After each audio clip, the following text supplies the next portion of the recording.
विदेश से oxygen cylinder मंगवाने पर रोक लगाने पर हाईकोर्ट ने केंद्र से मांगा जवाब। विदेश से ऑक्सीजन सिलेंडर मंगाने पर रोक लगाए जाने पर झारखंड हाईकोर्ट ने केंद्र सरकार से जवाब तलब किया है। गुरुवार को कोरोना से जुड़े मामले की सुनवाई करते हुए chief justice doctor Ravi Ranjan और जस्टिस सुजीत नारायण प्रसाद की अदालत ने 17 जून तक केंद्र सरकार को जवाब दाखिल कर यह बताने को कहा कि किस आधार पर रेड क्रॉस और अन्य संस्थाओं को सिलेंडर मंगाने पर छूट और राज्य के मांगने पर रोक लगाई गई है। गुरुवार को सुनवाई के दौरान महाधिवक्ता राजीव रंजन ने अदालत को बताया कि राज्य में ऑक्सीजन की कमी नहीं है, लेकिन सिलेंडर की कमी है। झारखंड सरकार टाटा स्टील के माध्यम से सऊदी अरब से 4000 सिलेंडर मंगा रही थी। इस बीच केंद्र सरकार ने 28 मई को एक आदेश जारी कर राज्यों को विदेशों से ऑक्सीजन सिलेंडर मंगाने पर रोक लगा दी। महाधिवक्ता ने अदालत को बताया कि राज्य सरकारों के विदेशों से सिलेंडर मंगाने पर रोक लगा दी गई, लेकिन कुछ दूसरी एजेंसी और संस्थाएं विदेशों से सिलेंडर मांग रही हैं, उन पर रोक नहीं लगाया गया है। रांची में अनलॉक हुए लोग, राहत मिलते ही सड़कों पर लगी गाड़ियों की लंबी कतार। न सोशल डिस्टेंसिंग दिखी, न पुलिस की सख्ती का असर। झारखंड में गुरुवार से अनलॉक 1 की प्रक्रिया शुरू हो गई। इसके साथ ही शुरू हो गई लोगों की लापरवाही। बाजार में लोग न सोशल डिस्टेंसिंग का पालन कर रहे हैं और न ही लोगों पर पुलिस की सख्ती का असर दिखा। ईपास से राहत मिलते ही लोग बिना किसी डर के अपनी गाड़ियों से निकलने लगे हैं। नतीजा 40 दिन से जो सड़कें वीरान रह रही, वहीं आज गाड़ियों की कतार लग गई है। कचहरी चौक, लालपुर चौक और काटा टोली चौक पर आम दिनों की तरह जाम की स्थिति थी। नाम नहीं छापाने की शर्त पर बहु बाजार चौक पर तैनात ट्रैफिक पुलिस के एक जवान ने बताया कि अचानक सड़कों पर कम से कम 6 से 7 गुना अधिक गाड़ियां बढ़ गई।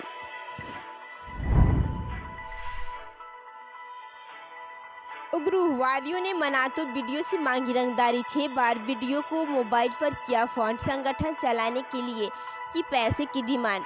पलामू के नक्सल प्रभावित मनातू के प्रखंड विकास पदाधिकारी नित्यानंद दास से नक्सली संगठन टीपीसी के नाम पर लीवी मांगी गई है। इस घटना के बाद से वीडियो नित्यानंद दहशत में है। इस संबंध में उन्होंने मनातू थाना में FIR दर्ज कराई है।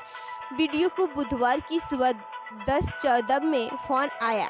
आवाज़ स्पष्ट नहीं मिलने पर फोन काटकर 10:15 में दोबारा कॉल आया। कॉल करने वाले ने खुद को टीपीसी का नगीना जी बताया और संगठन चलाने के लिए पैसे का निर्माण की। इस पर वीडियो के उच्च अधिकारियों से मार्गदर्शन लेने की बात कहकर फोन काट दिया।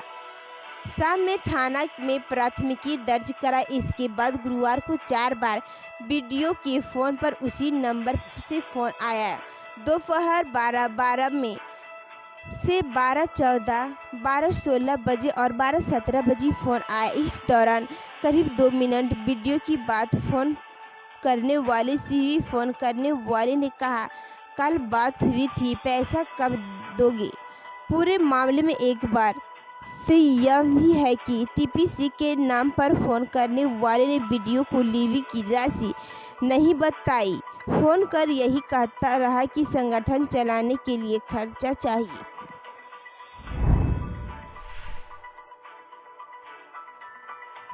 डैम में डूबने से 2 बच्चों की मौत। नहाने के दौरान हुआ हादसा।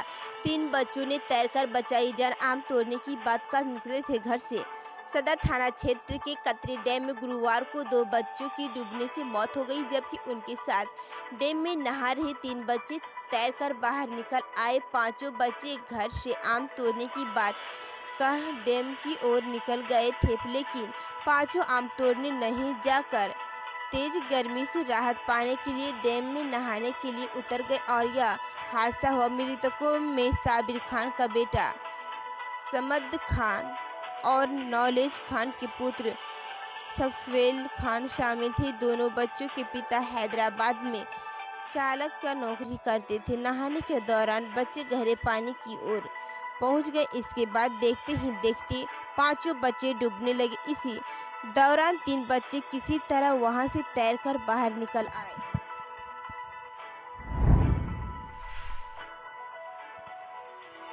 रांची में जहर परोसने वाला नरेश सिंघानी गिरफ्तार। नामकुम में रिश्तेदार के घर से हुआ अरेस्ट। 2017 में इसके बनाए शराब से 22 लोगों की हुई थी जान। रांची में अवैध शराब की कंपनी नरेश सिंघानिया को रांची पुलिस ने गुरुवार को गिरफ्तार कर लिया। उसे नामकुम थाना क्षेत्र के जोरार इलाके से गिरफ्तार किया गया। इस पर अवैध शराब का कारोबार करने और 22 लोगों की मौत का मामला दर्ज है। यह पिछले 4 साल से पुलिस को चकमा दे रहा था। रांची पुलिस के मुताबिक एसएसपी एसके झा को गुप्त सूचना मिली कि नरेश सिंघानी अपने रिश्तेदार के घर नामकुम के जोरार आया है। जानकारी मिलते ही नामकुम थाना प्रभारी को अलर्ट कर दिया गया। इसके बाद प्लानिंग के साथ गुरुवार की सुबह इसे लेकर संबंधी के घर में पहुंचते ही दबोच लिया गया।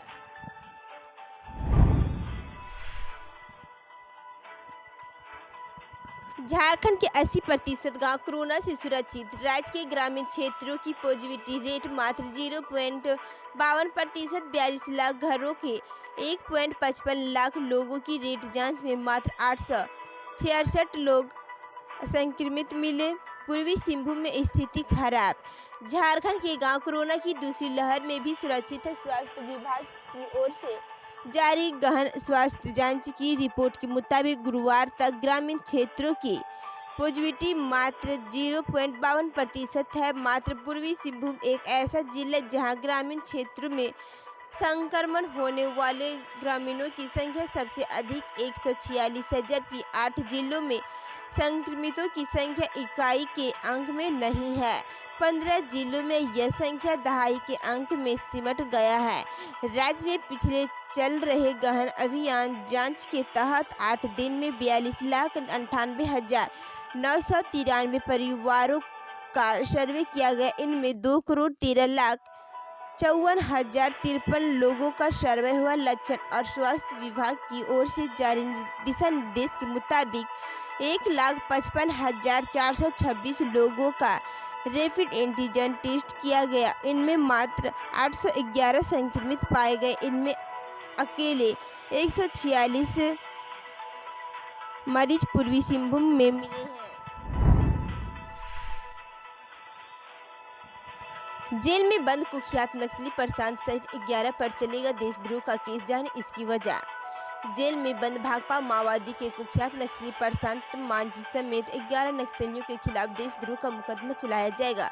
इसे लेकर गिरिडीह के डीसी राहुल कुमार सिन्हा ने सरकार के अपर मुख्य सचिव को अभियोजना स्वीकृति के लिए एक प्रस्ताव भेजा है। यह प्रस्ताव गिरिडीह एसपी अमित रेणु द्वारा पीराटांड थाना कांड संख्या 51/2020 को लेकर भेजे गए प्रस्ताव, प्राथमिकी, जब्ती सूची, पर्यवेक्षण, टिप्पणी एवं सहायक लोक अभियोजक के मंतव्य पर भेजा गया है। प्रस्ताव में प्रशांत मांझी उर्फ छोटक मांझी, सुधीर किस्कू उर्फ सुलेमान हांसा, छोटू लाल हांसा, प्रभात दी उर्फ प्रभात सोरेन, रंजीत टुडू, उज्जवल गंझू, कृष्ण हांसा उर्फ सौरभ दीनदयाल, इलियास हेम्ब्रम, टेकलाल किस्कू, हितेश उर्फ नंदलाल व जयराम किस्कू के नाम शामिल है।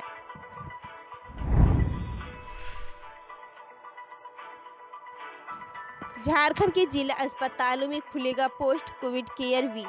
हेल्थ सेक्रेटरी ने डीसी को दिए निर्देश। झारखंड में सभी 24 जिलों में सरकारी अस्पतालों में कोविड केयर विंग की स्थापना की जाएगी।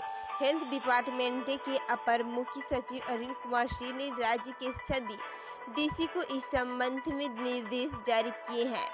इनमें उन्होंने कहा है कि कोविड के बाद ठीक होने वाले कुछ मरीजों में थकान, शरीर दर्द, खांसी, गले में खराश, सांस लेने में परेशानी समेत कई लक्षण दिखाई दे रहे हैं। साथ ही कुछ मरीजों में अन्य अंगों की भागीदारी से संबंधित लक्षण भी दिखाई दे रहे। ऐसे में कोविड से ठीक होने वाले रोगियों की समुचित देखभाल व उपचार जरूरी है। अपर मुख्य सचिव ने कहा कि सभी जिला अस्पताल में एक चिकित्सीय परामर्शी कक्ष, मानसिक रोग परामर्शी कक्ष, फिजियोथेरेपी कक्ष के साथ पोस्ट कोविड केयर विंग की शुरुआत करें।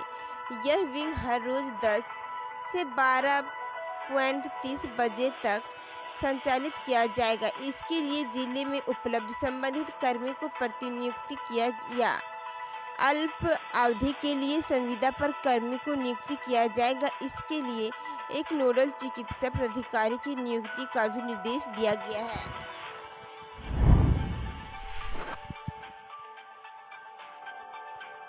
4 लाख कुपोषित बच्चों पर भारी पड़ेगी कोरोना की तीसरी लहर, इन जिलों पर दिखेगा असर। कोरोना वायरस की दूसरी लहर की रफ्तार भले ही कम होती जा रही, लेकिन विशेषज्ञ लगातार तीसरी लहर की चेतावनी दे रहे हैं। ये लहर बच्चों के लिए प्रतिकूल बताई जा रही है। यदि कोरोना की तीसरी लहर का प्रकोप होता है तो झारखंड के अति कुपोषण ग्रस्त जिलों पश्चिमी सिंहभूम, गुमला और बोकारो पर भी ये भारी पड़ सकता है। सूबे में 43% बच्चे कुपोषित हैं। राज्य पोषण मिशन के अनुसार कुपोषित बच्चों की संख्या 4 लाख है। कुपोषित और कमजोर इम्यूनिटी वाले बच्चों में विटामिन, प्रोटीन और खून की कमी रहती, ये तीनों प्रतिरोधक क्षमता को विकसित करते हैं। इसलिए ऐसे बच्चों पर कोरोना का गहरा घात कर सकता है।